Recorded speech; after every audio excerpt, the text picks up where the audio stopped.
YouTube, how's it going? The Goat House is back with Kirk Cousins and the Vikings offensive struggles and frustrations. Gonna break it down. Gonna break down a good chunk of the film actually from week 4 where the Bears dominated the Vikings. Gonna take a look at what went wrong, what's going wrong with this offense, who's to blame, where the frustrations come from. I know a lot of the blame, pretty much all the blame, is going on Kirk Cousins. We'll see what else factors into it. Some of my opinions changed after looking at the all 22 here, so that's why it's very interesting to break down and look at. And I actually have a couple interesting conclusions at the end after we break down the film. So a lot to get to. Right before we get started, we have extra content available on our Patreon. You see my score predictions here on YouTube. You can actually get the defending champ juniors score predictions already up there for week 5, but you get that every week. And along with that tier, you get more. You get updated playoff predictions constantly and updated NFL mock drafts constantly. All of that was updated this week. It's on the Patreon. Worth looking into. Link in the description, patreon.com/thegoathouse. 40K is our subscriber goal by the end of the year. Please help us out by subscribing. We much appreciate that, your help. And we got you covered. Full NFL content, recaps, power rankings, score predictions, videos like these, all kinds of stuff in season, in the off season. So please subscribe, click the like button, check us out on Twitter. Don't forget to turn notifications on. Kirk Cousins and the Vikings. Let's break down a good amount of this film here, and then I'll have my conclusion at the end. What went wrong? Well, we'll replay this play in a second here, but we're going to go through all the incompletions actually, and the sacks, negative plays, and then a couple completions at the end. So on this play, actually, early in the game, he's going to have Kyle Rudolph actually wide open in the post. Why doesn't he see him is because he didn't let the play develop. He gave up on the play, Kirk Cousins that is, pretty darn early. And you see Rudolph getting in the post wide open. If he hits this throw, it's probably not a touchdown. Somebody catches him, but that's a big-time play and missed opportunity. Because he didn't allow the play to develop, he, I guess he gave up on it just a little too early, and you can't have that, especially early in the game. And then here's the deep ball, and just missed to Adam Thielen. And I would say it's not a big problem. Yeah, it could be a game-changing moment because that's a touchdown, but it's a bare miss. But then again, this continues to happen with Kirk Cousins and his receivers, whether it's Thielen or Diggs. You see frustrated Thielen there. So that can't continue to happen. They got to figure something out here. And here's a quick sack. And I have a problem with this play design here. We'll see it again. This play choice, I should say. Thielen is going to run an out and up. He's going to run about 5 yards. It's an out and up. Kirk Cousins is going to give a pump fake. Knowing, and you see Kyle Fuller with the cushion, so he's already back there. That's not really fooling him. Knowing that you're playing the Bears defense, pass rush, you have a weaker offensive line. Why are you running this long developing play? And you should have watched the game film and noticed that Kyle Fuller, plays with a bit of a cushion. I hate that. I'd hate the play design, but I guess, we'll see it again. But Kirk Cousins could have made the adjustment at the line and kind of changed it, but I just don't like the play choice there. Just long developing, and you know better. You should know better. Next play is a fake screen to Diggs. It's going to be a slip screen to Dalvin Cook. We'll see it again. And no adjustment by Kirk Cousins here, and that's my problem. You see Diggs all by himself over here. No one's on him. No one's even near him. You see that gap. You can change it to a screen to Diggs. You can change it. You have the power as the quarterback, or you can change it to 5-yard route. Still no one's on him. He's going to stick with the play. I guess it's not his fault. He didn't decide on that play, but he can make, the adjustment at the line. And you see Diggs point like there's no one out here. So that's a problem there. And Cook drops the ball. Probably would have got hit anyways. Not a huge fan of Cook in this game after watching it with, within the passing game here, as we'll see.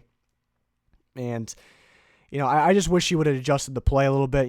Anybody could have saw that no one was on Diggs and he was wide open. Now, this play was the fumble by Diggs, and why this is significant, well, it was a significant moment in the game. It was a game-changing moment because he fumbled, but I like this play, but it's nothing crazy. It's a simple play, and it's a quick slant, very simple. They don't overthink things here. But my problem is they don't really go back to anything like this until, the end of the game where the game's over. It's pretty much garbage time. They go high tempo, quick slants, and it works. They go and score. It's working.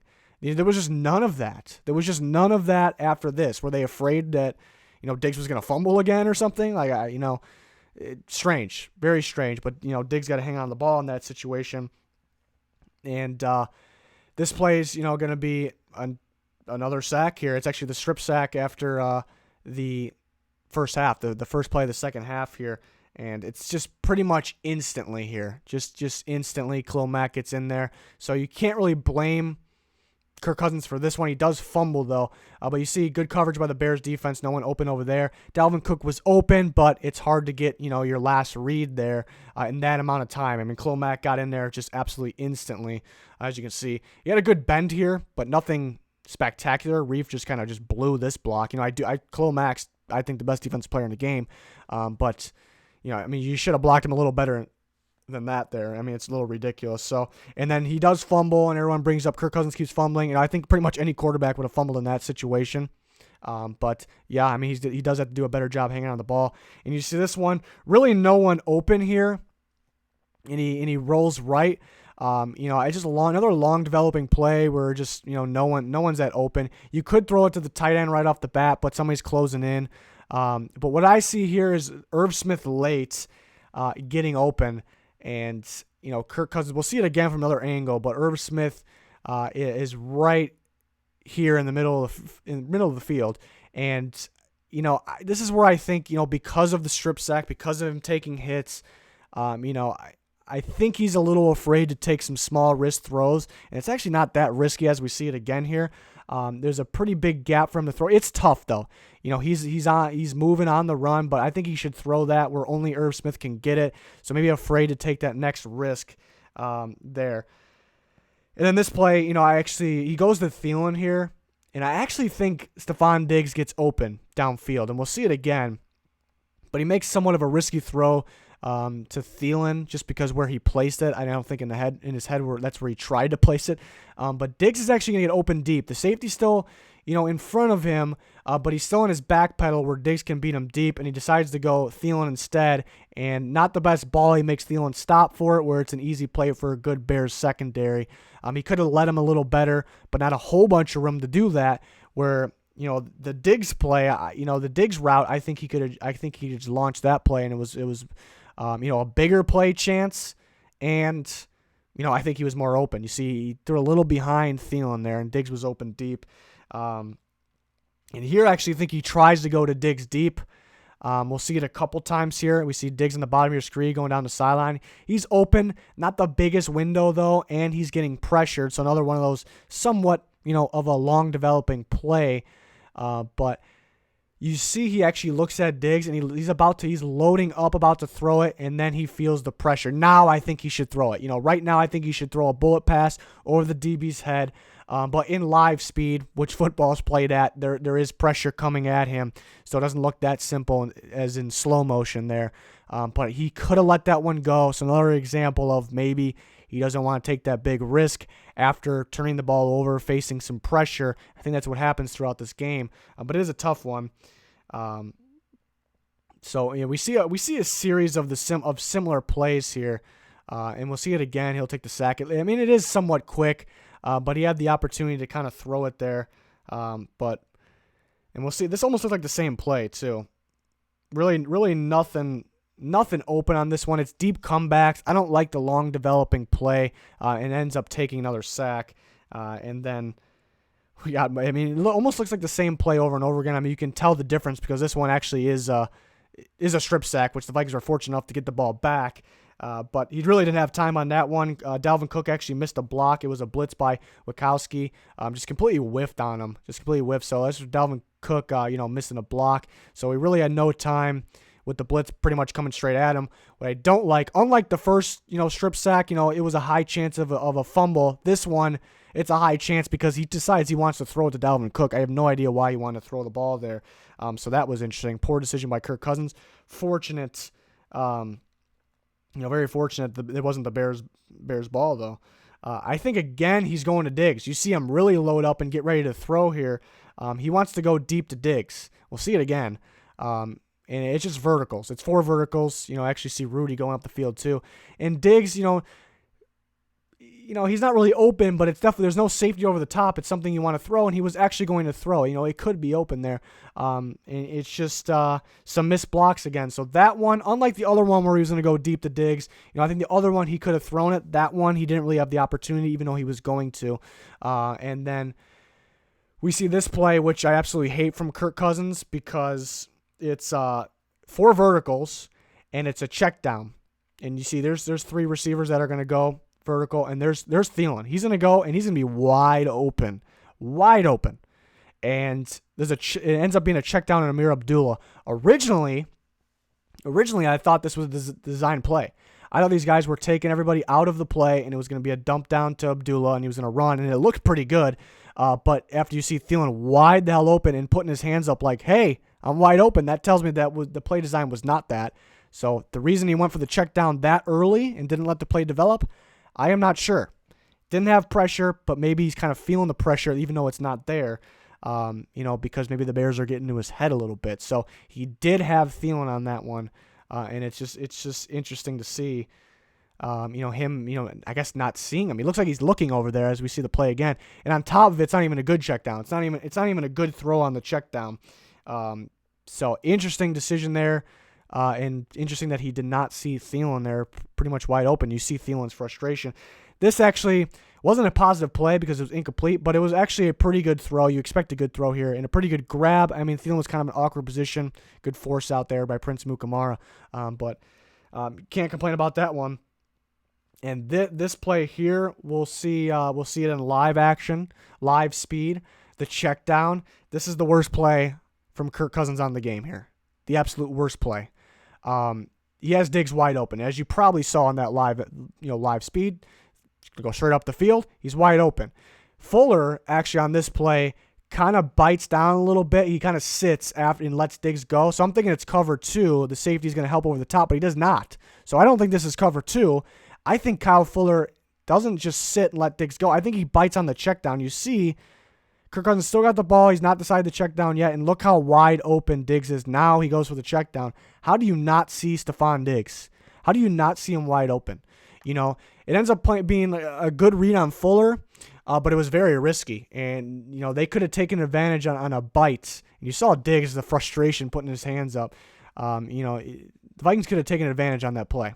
Kirk Cousins could have taken advantage on the play. You see him throw behind Thielen here. They finally go back to the slant, throws way behind him. And it happens, but you can't have that happen. Here's my favorite part of this. You zoom in, and Thielen's going to turn around and look at Irv Smith was like, was that to you? I mean, that shouldn't happen in an NFL game. You shouldn't know if that was to you or not. It was to Thielen. 100% was to Thielen. It was a bad throw. And this one was actually a completed pass to C.J. Ham. I noticed they had a lot of checkdowns to him, so I want to see if Kirk did anything wrong here. And absolutely, did not let the play develop. Missed, once again, a wide-open Stephon Diggs. And you see here, Diggs is going to, go up. It's going to be an out route. He's going to be wide open. Eddie Jackson reads C.J. Ham going out. Kirk did not throw the ball yet. When he reads it, he should see Eddie Jackson reading it, and he should read Stephon Diggs being wide open and throw it to Stephon Diggs. But he didn't even give it a chance. He kind of predetermined. And it's the same play here, and it's pretty disgusting from this angle how wide open Diggs is.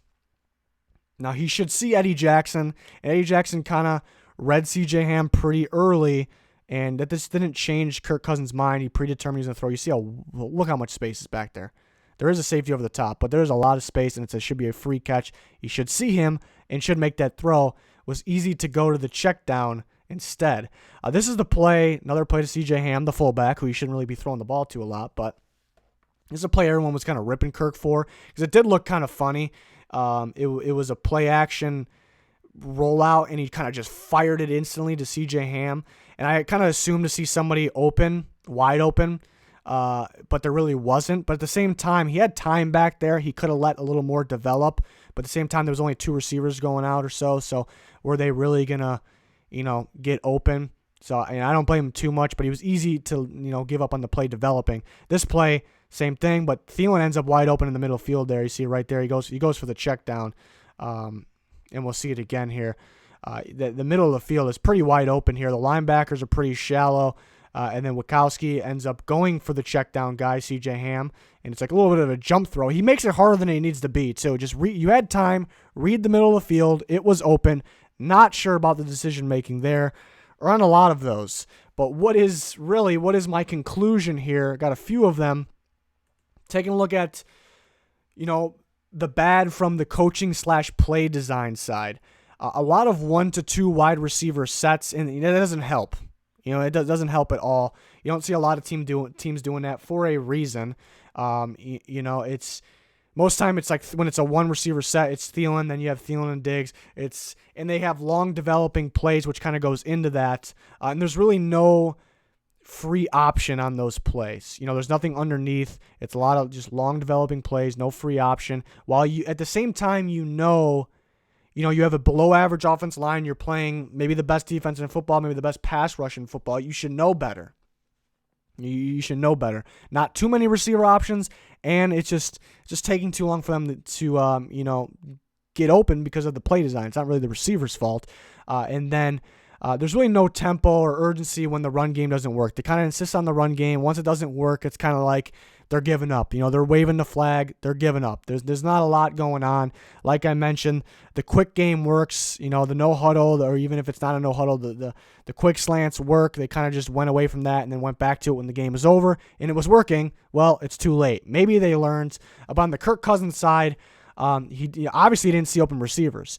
Not every play was a long developing, no open receiver with 1 to 2 receiver sets. Not every play was like that, as we saw. There was open receivers. Diggs, Thielen, we saw Rudy right away. He could have had Irv Smith. He just didn't see them for some reason. And then won't let the play develop. We saw that a lot. Kind of giving up on the play early and just won't let it develop. And then when he does have the free option, the check down option, he kind of goes for that, which kind of goes into takes easy options, kind of goes into not letting the play develop. You need to see a lot more of letting it develop, giving it a chance, giving the play a chance, as we saw. And then afraid to take small risks after turnovers or hits and sacks. We saw that, the risks went down as the game went on, as we saw the sacks, the hits. There's opportunities to win the game, and sometimes he doesn't see them. But sometimes, not talking about when the receivers are wide open, I have to assume he doesn't see them, because why would you not throw? But when they're slightly open, there's a chance for a big play, he sees them and he kind of just can't make up his mind he's going to go for him or not. He ends up not.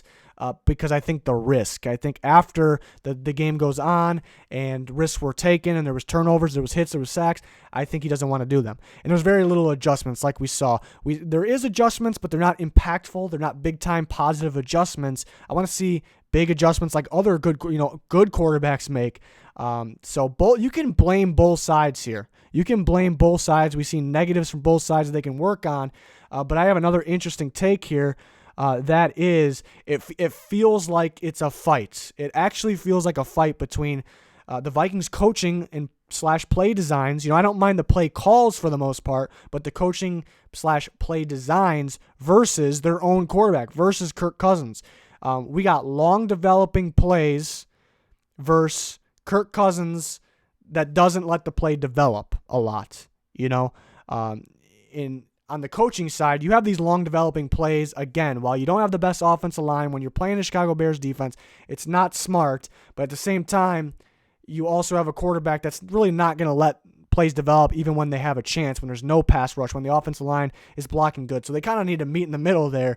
And then there's a lot of no easy option. It's kind of 1 to 2 receivers going deep versus, if you do have those plays with the free option, with the check down, Kirk Cousins will take it. So it's kind of like, is the coaching staff running some of those plays? Because Kirk, if you do give it to Kirk, he's going to take it and not let the play develop.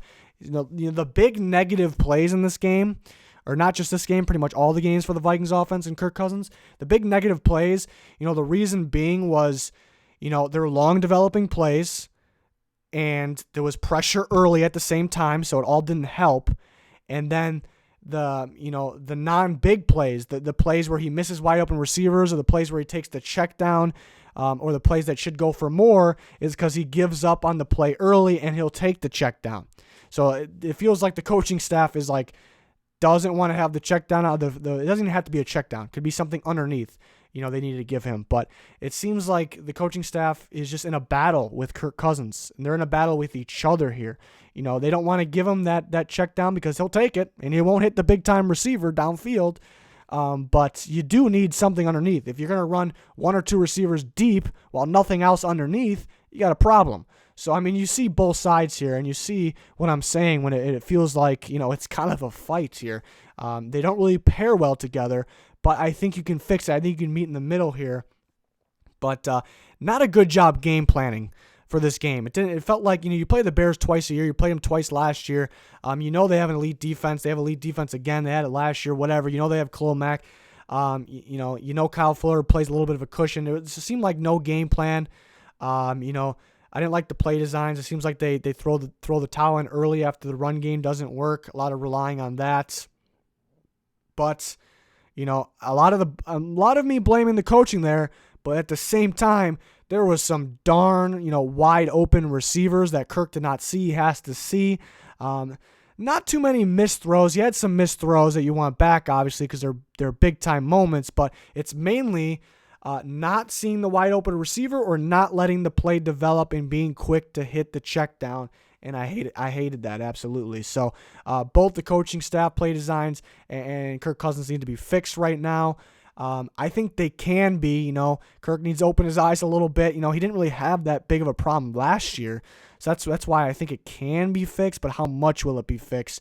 Beginning of last year, he looked actually great. There was, thinking of the Rams game, that duel against Goff. Thinking about the Packers game early, he was making the downfield throws, perfect accuracy, tight windows, consistent, moving around the pocket, even with pressure. And all that went away late in the season, and it's still gone right now. And my big problem is, this is my big problem. There's other teams that have similar problems. You take Rams, for an example. They don't have the best offensive line. Goff faces pressure. He's not too good under pressure. He actually has more turnovers than Kirk Cousins. But they still are able to move the ball. They're still able to get points because of, I guess, McVay. I guess the play designs. They never do 1 to 2 receiver sets. They have multiple receivers out there. Even if we saw Cooks get hurt in the Thursday night game, still got a bunch of receivers out there. It's all quick, high tempo. That's what the Vikings are lacking. They're lacking all that. Quick plays, easy plays. Don't outsmart yourself. No long developing plays. There's a way around it. A lot of teams get away. They find a way around it. The Vikings can't do it right at this moment. But still, a lot of to blame is on Kirk Cousins, because a lot of those wide receivers are open and he gives them the play too early. Sometimes he's acting like he's getting pressure when he's not, and I think that starts. When he does get pressured and when he throws an interception or fumbles the ball, gets strip sacked, I think it kind of gets into his head a little bit. We're starting to see. So that is my thoughts. Let me know your guys' thoughts. We can do more of these videos. Also, we have recaps, power rankings, predictions, score predictions every single week. So please join us. Check out the Patreon for more. Please subscribe if you haven't quite yet. It'll help us get to our goal. That's going to do it for this one. Thanks for watching. Goodbye.